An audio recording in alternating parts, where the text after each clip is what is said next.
최근 은행권에서도 국내 최초로 알뜰폰 사업 허가가 떨어지면서 알뜰폰 시장이 대기업 독과점 구조로 갈 가능성이 점점 커지고 있는데요.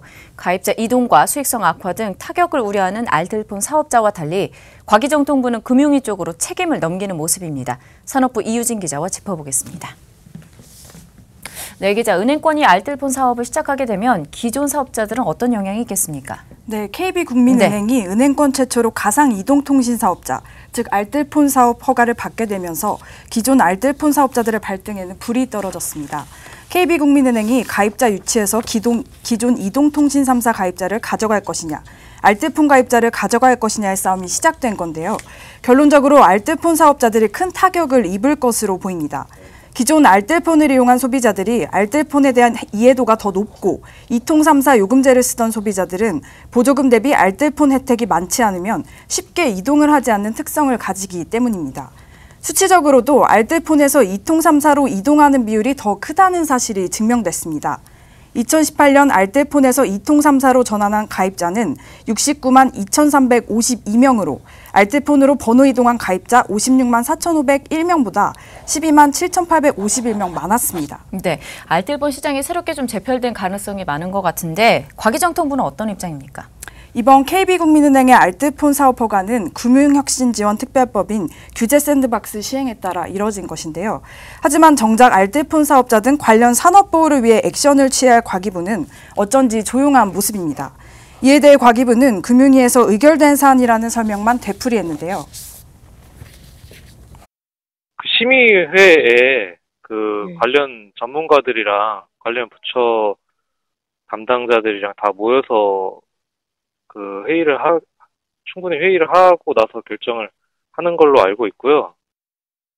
우체국 대 적극적으로 제지에 나섰던 과기부가 이번에는 금융위나 국민은행 등과도 사전 접촉을 하지 않은 것으로 알려져 알뜰폰 사업자들의 한숨은 더욱 깊어지고 있습니다. 네, 알뜰폰 사업자 입장에서는 어떻게 보면 가격 경쟁력 악화에 따른 수익률 저하나 적자 상황까지 좀 모면하기 어려울 수 있겠어요. 네, 그렇습니다. 네. KB국민은행은 하반기부터 국민요금제 등을 선보이며 2, 3만 원대까지 통신요금을 낮출 것이라고 밝혔는데요. 알뜰폰 사업자들은 두 가지 선택지를 놓고 고민에 빠진 모습입니다. KB가 만든 요금제 대응해서 저희도 적절히 팔면서 대응을 해볼 거냐, 아니면 그냥 포기할 것이냐는 고민하고 있거든요. 이거 뭐 싸우면 안 되는 거. 가입자 모은들 적자 가입자고 그렇게 해서 가입자 모을 거냐, 아니면 그냥 우리는 현재 요금제를 유지하면서 계속 그냥 유지해 나가면서 언젠가는 가격이 빠지겠죠. 현재 알뜰폰 사업자의 알뜰폰 요금제 수익은 5% 미만입니다. 이는 도매가가 상한선이 법으로 정해져 있기 때문인데요. 올해 9월 알뜰폰 도매 제공 의무 제도가 일몰되고 도매 혜택가 인하 등 정부 정책 또한 불분명해 알뜰폰 사업자들의 불안감은 더욱 커지고 있습니다. 네, 중장기적으로 알뜰폰 사업이 대기업 산업으로 재편되면서 수익성 악화에 따라서 요금제 또한 다시 좀 오를 가능성이 있다고요. 네, 현재 알뜰폰 사업은 대기업과 중소기업 5대 5의 구조입니다. 전체 시장으로만 보자면 총 700만 명의 알뜰폰 요금제 가입자 중 대기업과 중소기업이 각각 350만 명씩 확보하고 있습니다. 하지만 알뜰폰 사업자들이 경쟁력을 잃고 수익성이 계속해서 악화될 경우 알뜰폰 사업은 80% 이상 대기업 산업으로 재편될 가능성이 큽니다.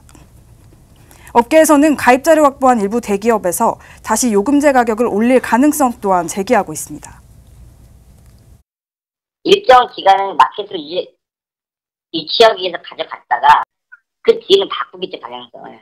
운영자를 다 죽여버리는 거잖아요. 경쟁자가 없으니까. 그게 유지하다가 일정 시간 지나면 마켓에서 가졌기 때문에 자기들이 내부적으로 런칭한 서비스들을 좀 더 비싸게 사겠죠. 네, 과기정통부와 알뜰폰 사업자 간의 대화와 해결책이 좀 마련해 보니 필요해 보입니다. 지금까지 이유진 기자와 함께했습니다.